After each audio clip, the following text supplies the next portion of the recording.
Shalom, shalom, Haverim, Zahim, Zahayot, Lalatov, Boker Tov ou Erev Tov, dependendo do horário que você está assistindo. Israel Ben Moshe, a gente vai começar a ler a Parashá de número 10, Gênesis 41, né, até o 44, 17. Depois a Haftarah vai ser Melech Aleph, né, Primeira Reis, do capítulo 3, 15, até o 4, 1. Né? E depois Lucá, do capítulo 6, do versículo 10 em diante até acabar. Eu quero que vocês prestem atenção no seguinte: quando a gente chegar lá na Beit Hadashah, vai chegar naquela parte lá assim, você tem que dar outra face para as outras pessoas, né? Você tem que orar pelos seus inimigos, né? Que você tem que ser bom e justo, né? Tentar fazer paz e não fazer guerra, né? Só que ao mesmo tempo também, a gente vai ler aqui em Gênesis 41, né? Como que isso se desenvolve? Né? Porque Yahussef, ou José, poderia ter se vingado dos seus irmãos, né? Mas ele decidiu não fazer. Ele decidiu dar uma segunda chance para esses caras. Mas antes de ele dar uma segunda chance, ele tinha que testar, não é mesmo? Né? Pois é. José do Egito, né? O Egito, com certeza naquela época tinha um monte de inimigo, mas mesmo assim estava dando pão para todas as nações em volta dele. Você entende? Então, é essa que é a questão de praticar a bondade. Tá? Então, assim, você tem que ser bom. Óbvio que você tem que ser bom em praticar a bondade, mas não tem que ser bobo. Né? Imagina se José do Egito não testa os irmãos dele e os irmãos dele tá com os mesmos hábitos ruins o tempo todo. Né? Não vai dar certo. No caso, José do Egito testou os irmãos dele. Né? Para saber que se eles não estavam com as maldades dele. Para ver se eles estavam arrependidos mesmo de fato. Mas e se esses caras aqui tivessem o mesmo coração de Esaú? Que não se arrependia das coisas erradas que fazia. Você entende?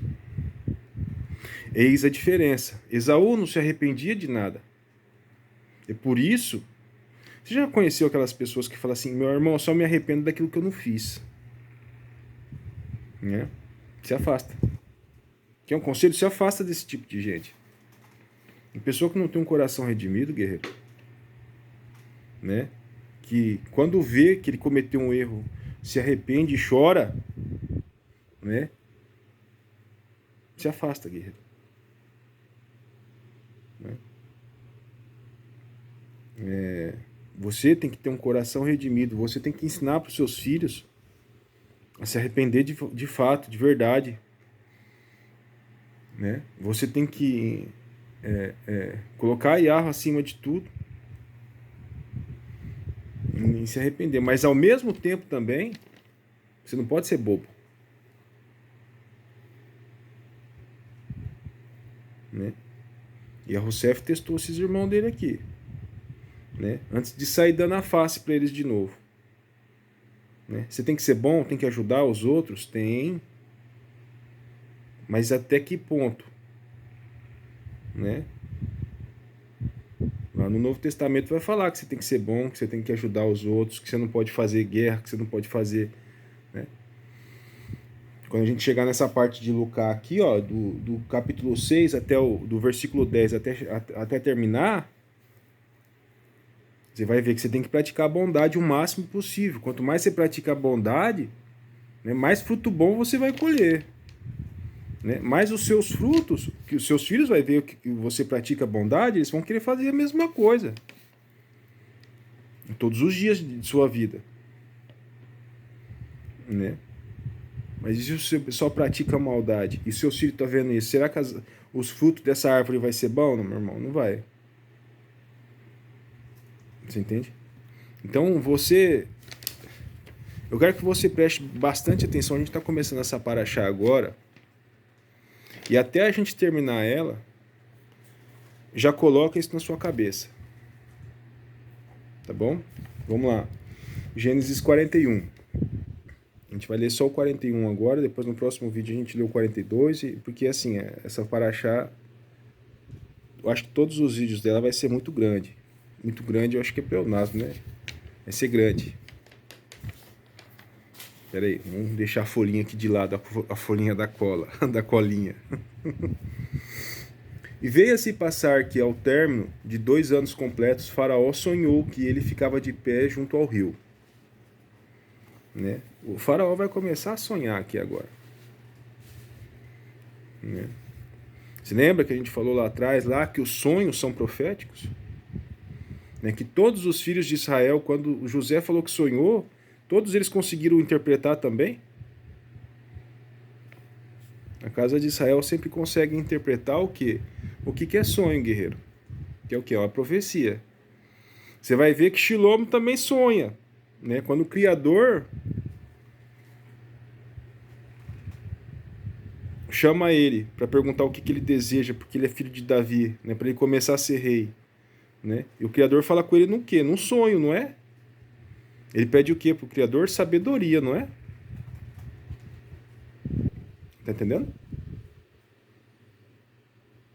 Então sabedoria eu vou te dar. Era profético aquilo lá. É um sonho. Começa a prestar atenção nisso, cara. Tá?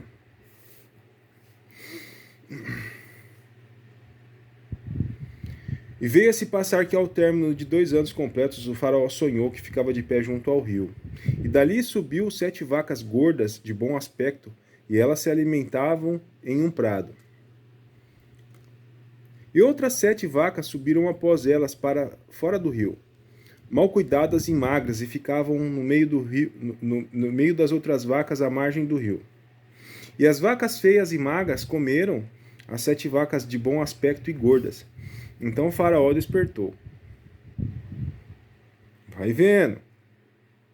O que o sonho significa? Uma profecia, guerreiro. Sempre foi assim. E ele dormiu e sonhou pela segunda vez. Ele viu 7 espigas que se estenderem em caule, abundantes e boas. E viu 7 espigas magras rebentando com um vento oriental. Toda vez que você escutar o vento oriental, significa que vem coisas ruins aí pela frente. Você lembra quando vem os gafanhotos atacar o Egito lá, quando Moisés manda uma das pragas não é o gafanhoto, um dos prodígios, né? Do Criador. O vento oriental não é o vento que traz os gafanhotos? Então começa a prestar atenção nisso, para você começar a discernir com relação à Bíblia. Tá? Então, vamos ler de novo. As espigas magras do rebento com o vento oriental. E as 7 espigas magras devoraram as 7 espigas abundantes e cheias. Então o faraó despertou e viu que era um sonho. Versículo 8. E veio a se passar que, na manhã, o seu urua estava perturbado, e ele mandou chamar todos os mágicos do Egito, do Mitzray. Egito em hebraico é Mitzray, tá? Então já se acostuma com isso. Porque a gente, num futuro não tão distante assim, a gente vai começar a chamar o Egito do quê? De Mitzray, tá? Você vai ter que começar a aprender hebraico em algum momento, né? Então, é Mitzray. É o jeito que se pronuncia. E todos os homens sábios, então, Faraó lhe contou o seu sonho. Mas não houve alguém que pudesse interpretá-lo para Faraó. Então falou o mordomo Mor. Mordomo Mor lembrou do José, né? Mas foi agora, né? Depois de tanto tempo. Então falou o mordomo Mor a Faraó, dizendo: lembro de minha falta nesse dia. Faraó estava zangado com seu servo e me colocou na prisão na casa do capitão da guarda, eu e o padeiro Mor. E nós sonhamos um sonho numa noite, e sonhamos cada um de acordo com a interpretação de um sonho. E ali havia conosco um moço hebreu, um servo do capitão da guarda. Nós contamos a ele, e ele interpretou para nós os nossos sonhos. para cada homem conforme o seu sonho ele interpretou. E veio a se passar que, conforme ele interpretou para nós, assim veio a ser. A mim ele restaurou o meu ofício, e ao outro ele pendurou.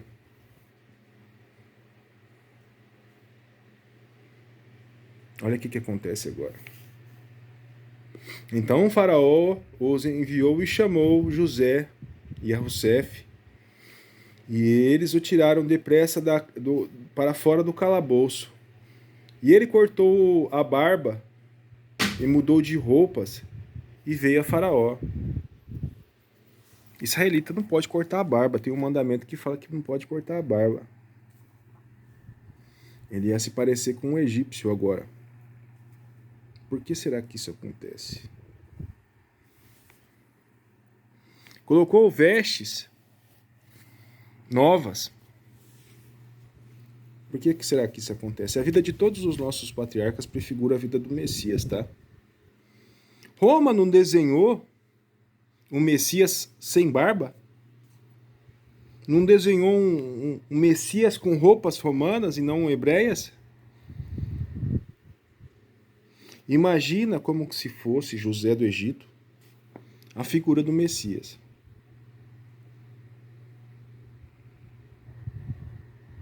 Imagina.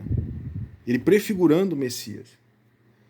O Messias deu pão para o povo, que é a palavra. José também. O Messias foi jogado num buraco por 3 dias e 3 noites. José também. Né? O Messias foi trocado por moedas de prata. José também.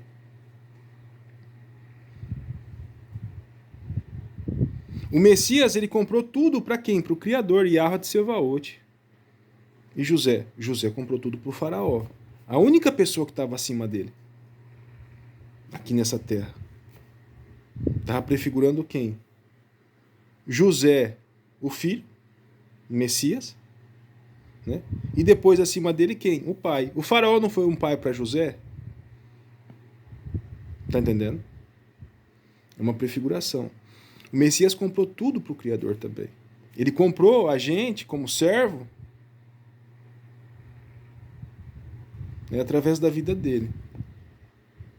O preço foi alto, não foi? Pagou caro, não foi? Mas através do sangue dele, meu irmão, graças a isso você tem a redenção.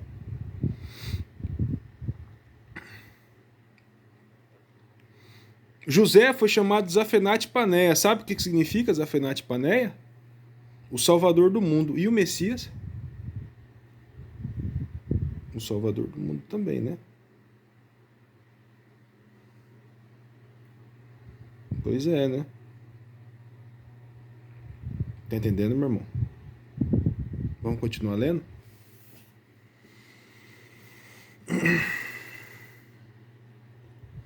O faraó enviou e o chamou e a Rousseff, e eles tiraram depressa para fora do calabouço. E ele cortou a barba, mudou de roupa e veio a Faraó. Faraó disse a Yahussef: eu sonhei um sonho. E não existia alguém que pudesse interpretá-lo. E eu ouvi isto a respeito de ti, que tu podes compreender os sonhos e interpretá-los. E Yahussef respondeu: Paraó, Paraó em hebraico, não é faraó, Paraó, Paró, dizendo: isto não está em mim.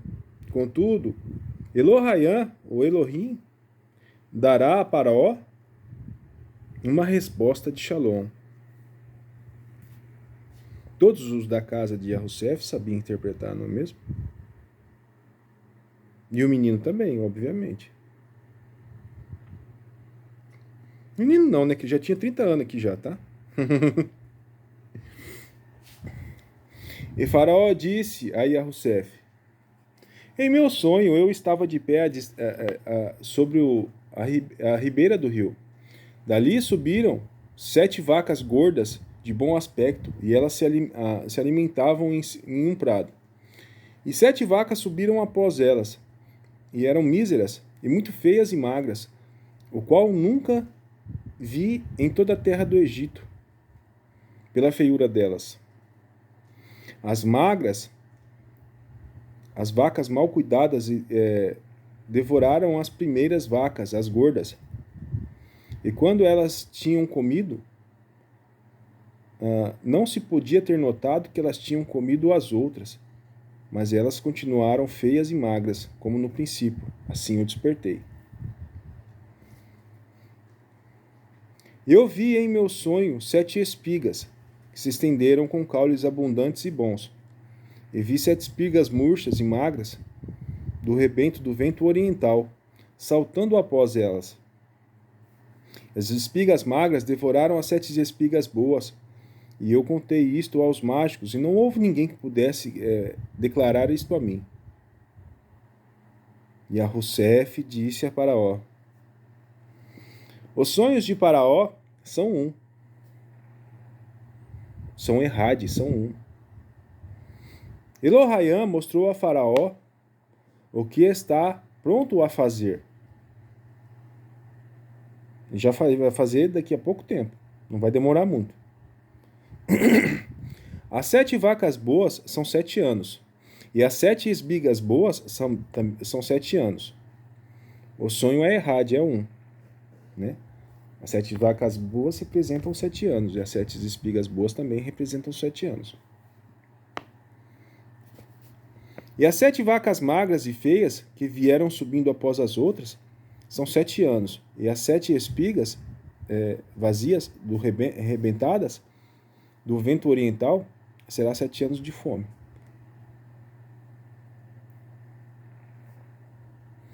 Isto é o que eu tenho para dizer a Faraó. Elohayam está pronto para fazer, e ele está mostrando a Faraó. Virá 7 anos de grande abundância ao longo de toda a terra do Egito. E se levantará depois deles 7 anos de fome, e toda a abundância será esquecida na terra de Mitzraim, e a fome consumirá a terra.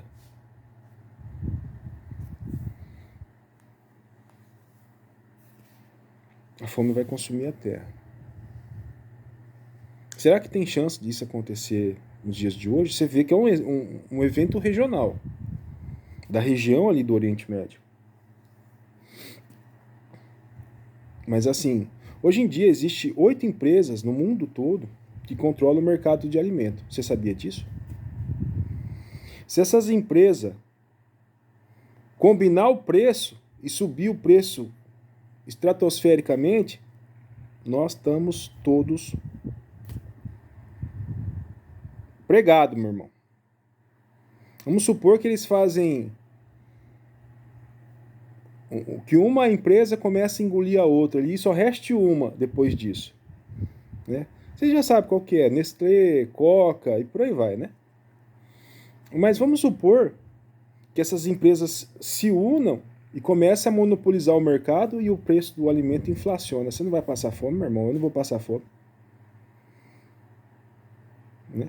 A maioria dos alimentos que a gente compra no supermercado depende do quê? Dessas empresas aí. Ah, mas tem uns pequenos produtores rural, né? A gente pode comprar deles. Ainda bem, né? Ainda bem. Mas a maioria do que é consumido nas grandes cidades vem de onde? Dessas 8 empresas. Então tem uma chance muito grande disso acontecer. Por isso que eu falo para vocês, estocar. José está estocando aqui. Vai ensinar a estocar. Né? Por quê? Porque se você... Vamos supor que você tem 6 meses de alimento estocado em casa. Né? Quando acontecer uma crise do preço do café subir, você vai lá precisar ir comprar no mercado um negócio que está inflacionado? Não. Não vai precisar, meu irmão. Desculpa falar, mas você não vai. Por quê? Porque você pode consumir o café que você tem em casa, que você comprou antecipadamente. Ou o feijão. Você vai precisar comprar ele inflacionado? Não. Agora, você imagina se todo mundo do país fizesse a mesma coisa. Né? Todo mundo tivesse um estoquezinho de alimento em casa ali para no mínimo 6 meses. Você vai precisar comprar inflacionado, ou todo o país vai precisar comprar inflacionado? Não. Então, o que funciona? Oferta e demanda. Né? O pessoal não está consumindo o café que está na prateleira, ou o feijão que está inflacionado, que está na prateleira lá do supermercado. O que o vendedor precisa fazer? Abaixar o preço, porque senão o negócio não sai do estoque. Você está entendendo? Então, essa questão de oferta e demanda é muito simples. Né? Se todo mundo tem estoque em casa, você acha que o preço do alimento vai subir lá em cima? Desculpa o pleonasmo.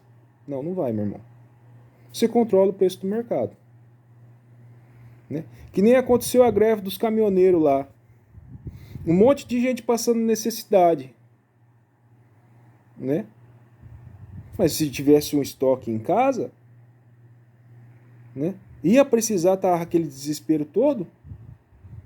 Não. O governo não ia ter que ceder se as rodovias tivessem tudo parado? Tá entendendo? É por isso que vocês ficam, meu irmão, muitas vezes na mão do quê? De um bando de psicopata que tá no governo. Não importa se é de direita, se é de esquerda. Não tô falando de partido político, não. Eu tô falando do quê? Desses picaretas sem vergonha que fica parasitando nas nossas costas. Né? Eu não gosto de pagar imposto também. Estratosférico do jeito que eu pago. Tá entendendo? Mas uma maneira fácil do que de a gente conseguir fazer com que eles nos sirvam ao invés de a gente ficar servindo eles é o quê? Estocar alimento em casa. Por quê? Porque eu, tipo assim, ó. Você sabe que quem comprou grande maioria dos frigoríficos aqui no Brasil aqui foi a JBS, né? Os amigos do rei lá, né? Quando o preço do gado tá bom, né? E esses caras que tem os frigoríficos aí, tá? Que já monopolizaram o mercado já e subiu o preço da carne lá em cima, né? Quando o preço da carne tá bom, eles vendem o gado deles, que tá na fazenda deles, porque eles têm fazenda também. Eles têm silo, porque eles plantam soja, né? Tem e diferente de nós, né? Que somos meros mortais, eles conseguem financiamento para construir silo, para armazenar grão, né? Eles conseguem financiamento para comprar frigorífico dos outros, para comprar fazenda aos montes, para plantar soja, para plantar milho, para plantar isso, para plantar aquilo, né? Para fazer ração animal. Eles conseguem manter o animal em confinamento, por quê? Porque eles têm fazenda de soja e fazenda de gado ao mesmo tempo. Quando o preço tá bom, né, do gado tá bom, eles vendem o gado deles primeiro. E quando o preço tá ruim, eles vendem o nosso. Que somos meros mortais, que somos uns coitadinhos. E assim a gente nunca cresce, meu irmão. Né? Tá entendendo? Se você tivesse um estoquezinho em casa, já ajudaria um monte ao quê? A gente não ficar dependendo desses caras aí, bicho. Tá entendendo? Se você plantasse o seu próprio alimento, tivesse seu próprio quintal cheio de pomar lá, bonito, farto, e soubesse cuidar, você ia precisar comprar coisa inflacionada no mercado? Não. Ou se você tivesse cuidando dos seus próprios animais dentro de casa, você ia precisar comprar inflacionado? Não. Ia ficar precisando depender do mercado? Não. Você entende, meu irmão? Então, muitas vezes a gente paga um preço alto demais por falta do quê? Por falta de entendimento. O mercado ele funciona por oferta e demanda. Para que você vai comprar alguma coisa que está inflacionada no mercado, sendo que você tem em casa? Então, obrigatoriamente, aquele produto que está encalhado lá no mercado, lá, né, porque o preço está alto demais, o cara vai ter que abaixar o preço. Por quê? Porque senão não vai ter saída. Você entende? E assim você consegue controlar o quê? Os preços do mercado. Né? Isso é questão de economia. Por que você acha que os países do primeiro mundo são ricos? Né? Ah, é porque por causa disso, por causa daquilo. Não, meu irmão, os caras têm estoque em casa. Não é por quê? Porque lá tem um inverno muito severo, né? E os caras estocam alimento pro ano todo. Aí quando o preço está saturado na prateleira do supermercado, né? Os caras não vão lá no mercado comprar, eles comem o que tem em casa. Tá entendendo? Usa a cabeça. Né? O inverno ajudou essas pessoas a o quê? Montar um estilo de vida de preparação. Ah, esse estilo de vida é um pouco prepper aí, é um pouco complicado, porque o mundo vai acabar, que não sei o que. A pessoa começa a pensar um pouco desse jeito, então ela começa a bitolar. Mas isso não significa que é ruim a esse ponto. Ah, você é preparador, você é sobrevivencialista, você é isso, você é aquilo. Não, meu irmão, eu só me preparo minimamente para quê? Para ajudar para que as coisas não piorem ainda mais do que já estão. Já tá ruim demais, né?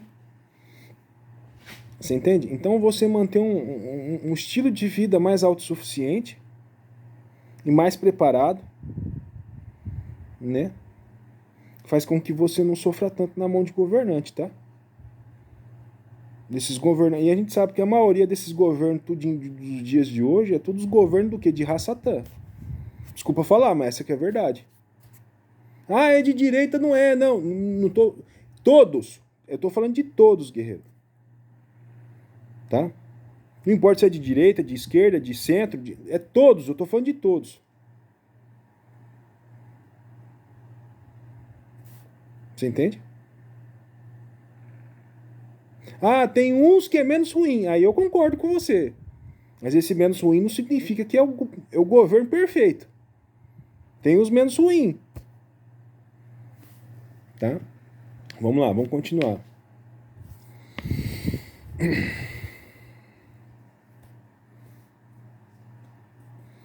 E as 7 vagas magras e feias que vieram, que subiram após as outras, são 7 anos.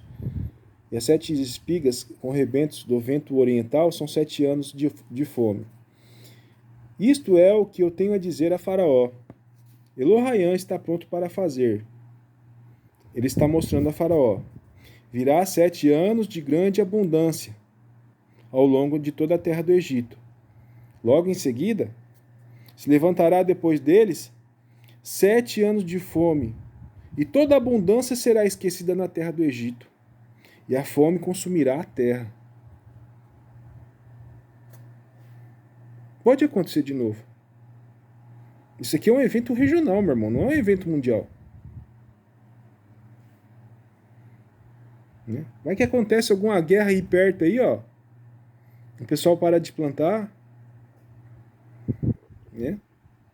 Ou vai que acontece algum desastre natural. Você entende? E o preço das coisas sobe demais.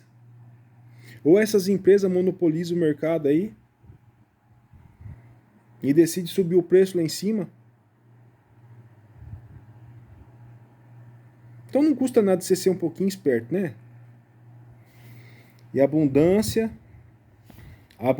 não será conhecida na terra por causa da fome seguinte, pois esta será muito severa. E porque foi repetido a Faraó, e porque o sonho foi repetido a Faraó 2 vezes, isso foi porque este acontecimento está estabelecido por Elohaiã. Elohaiã brevemente trará isto à tona. Ele não vai demorar muitos anos, ele vai começar a implantar o plano dele. Né? Agora, portanto, sugiro, é um ciclo de 7 anos. Né? Você já reparou que o ciclo do El Ninho e do Laninha é de 7 anos também? Então é ciclo, guerreiro. Qualquer região do planeta pode ter um ciclo de seca e no outro de chuva em abundância. Agora, portanto, sugiro a Faraó, procure um homem sincero e sábio, e estabeleça sobre a terra do Egito. Que Faraó faça assim, e sugira para ele que indique oficiais sobre a terra, e ocupe a 5ª parte da terra, nos 7 anos de abundância. E os deixe juntar toda a comida desses 7 anos bons que há de vir, e aglomerar até o topo o trigo debaixo da mão de Faraó, para que possam ser guardados para por comida nas cidades. E esta comida será como reserva para a terra, contra os 7 anos de fome que há de ser na terra do Egito, para que a terra não pereça de fome.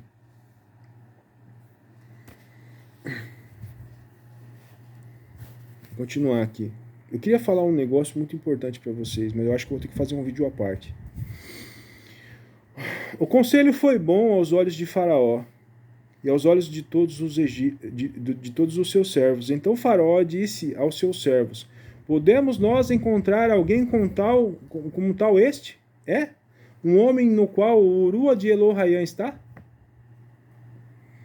E Faraó disse a José: vendo que Elohaiã tem mostrado tudo isto, não há alguém tão discreto e tão sábio quanto tu és.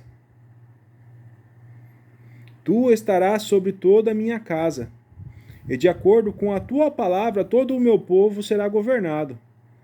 Somente no trono eu serei maior do que tu. O Criador deixou ele governando a casa dele inteira.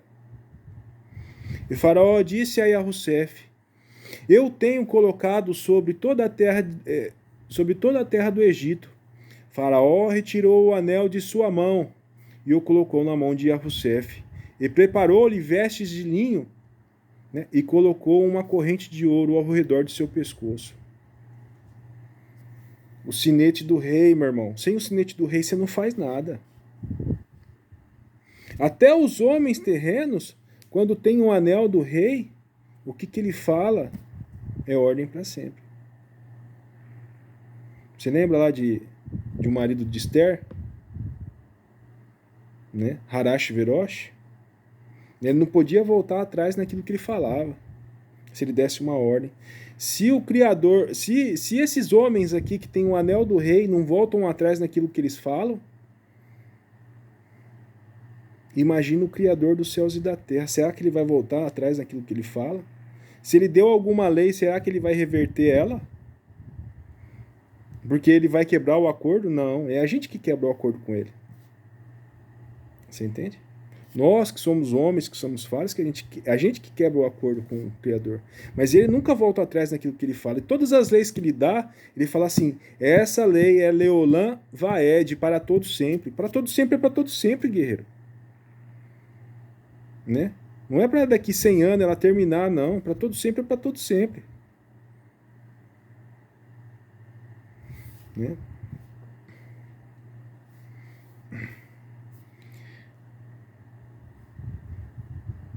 E preparou vestes de linho fino. A tenda do Mishkan era o quê? De linho fino. E as vestes do sumo sacerdote era do quê? De linho fino. E colocou uma corrente de ouro ao redor de seu pescoço. E ele, o sumo sacerdote não tinha um peitoral de ouro? E ele o fez andar segundo a carruagem, né, a Mirkavá. E eles clamaram diante dele, dobraram os seus joelhos, e ele fez governador sobre toda a terra do Egito. Quando o homem é importante, você tem que dobrar seu joelho. E Faraó disse a Yahussef: eu sou Faraó, em ti nenhum homem se erguerá sua mão ou um pé em toda a terra do Egito, né? Mas sem ti nenhum homem do Egito erguerá sua mão ou seu pé, se você não mandar.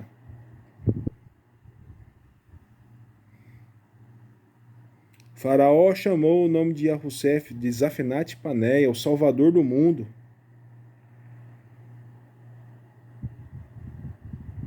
Zafenat Paneia, o Salvador do mundo.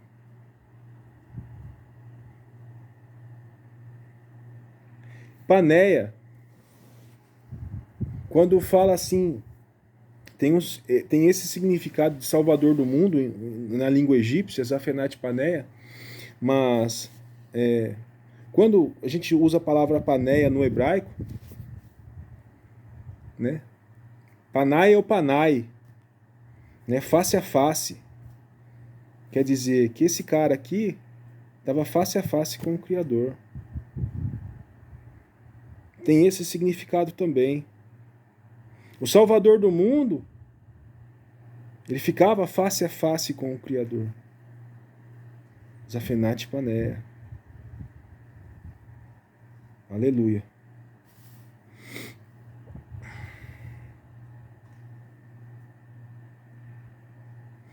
E ele deu como sua esposa a Zenate, filha de Potifar, o sacerdote de On. E Yahussef saiu afora para toda a terra do Egito. E Yahussef tinha 30 anos quando ele se levantou diante de Faraó, rei do Egito. E Yahussef saiu da presença de Faraó e percorreu toda a terra do Egito. Para quê? Para montar os planos dele. Né? Colocar em operação que pegar a quinta parte de toda a terra, ou 20%, e armazenar. No cofre, não, nos silos, né? Para quê? Para aqueles anos de fome que se viriam. Mas só que não iria vir exatamente já, né? Aqui vai falar que Zafenate Paneia e como é que é o nome dela? Azenate iriam ter filhos, né? Manassés e Efraim, né? E o que acontece? Manassés e Efraim. Aqui ia falar que eles eram jovens ainda, né? Que ele só tinha 30 anos, né? Mas demorou muitos anos para que essa fome, para que essa abundância e essa fome viesse. Então ele teve bastante tempo para se preparar, né? Basicamente é isso, tá? De acordo com os livros apócrifos. Não foi imediatamente já que começou esse negócio, demorou um pouquinho ainda para. Sorte que o Criador avisou o faraó antes, né? E Yahussef, José, conseguiu entender o sonho do faraó e se preparar.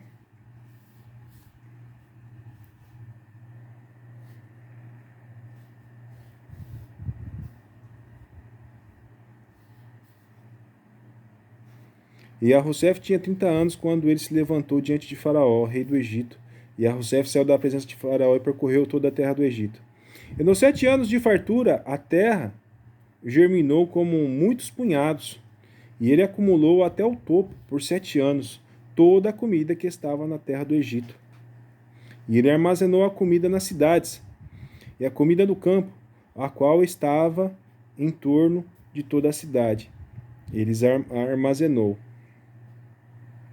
Yahussef juntou muito trigo com a areia do mar, até que ele deixou de enumerá-los, pois eles estavam já sem limite. Veja bem. Hoje em dia, de acordo com a tecnologia que tem hoje, é difícil de uma pessoa conseguir armazenar grãos por 7 anos. Você sabia disso? Sem caronchar, sem estragar, sem mofar. Como que naquela época os caras conseguiam fazer isso, guerreiro? Para e pensa. Tem uma técnica para fazer isso. E é sobre isso que eu queria falar com vocês aí no próximo vídeo. Tá? Se hoje em dia é difícil de fazer isso, imagina naquela época. Para e pensa. Vou pegar e tirar aqui essa formiguinha daqui, que essa formiguinha tem uma ferroada doída demais. Acabei, infelizmente, matando a formiguinha. Sem querer.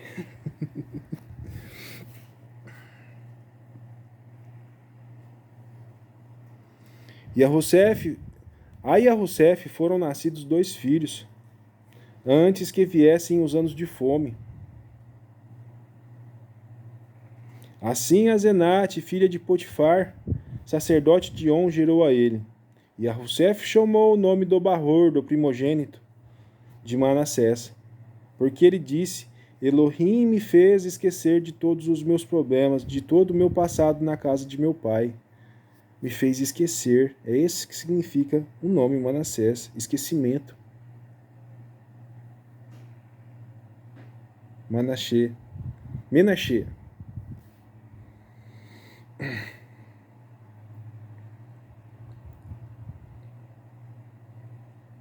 Elohim me fez esquecer dos problemas que eu tive. Bonito isso, né? Tem outros significados. Procura para saber o nome desse patriarca. Você não vai se arrepender de jeito nenhum, meu irmão. E o nome do seu... cadê? E o nome do segundo filho ele chamou de Efraim, pois Elohim me determinou a ser frutífero na terra de minha aflição. Frutífero. Efraim significa o quê? Frutífero. 7 anos de abundância que houve na terra de Mitzrayim haviam terminado. E os 7 anos de fome começou a vir, de acordo com o que Yahusef tinha falado. E a escassez estava em toda a terra, porém, toda a terra de Mitzrayim havia pão. Toda a terra do Egito havia pão. E o Mashiach é o quê? O pão da vida. Bet-Lehem, a casa do pão. Lehem, havia o quê? Lehem, pão. E quando toda a terra do Egito ficou escassa, o povo clamou a Faraó por pão. E Faraó disse a todos os egípcios: vão para Yahusef, o que ele disser vós façam. E a escassez estava sobre toda a face da terra do Egito. E Yahusef abriu todos os celeiros e vendeu aos egípcios. E a escassez cresceu muito severamente na terra dos egípcios. E todas as nações vinham ao Egito, a Yahusef, para comprar trigo, né? Porque a fome era muito severa em toda a terra, em toda a região ali. Né? Não era só o Egito que estava passando por seca severa, era todas as nações ali em volta.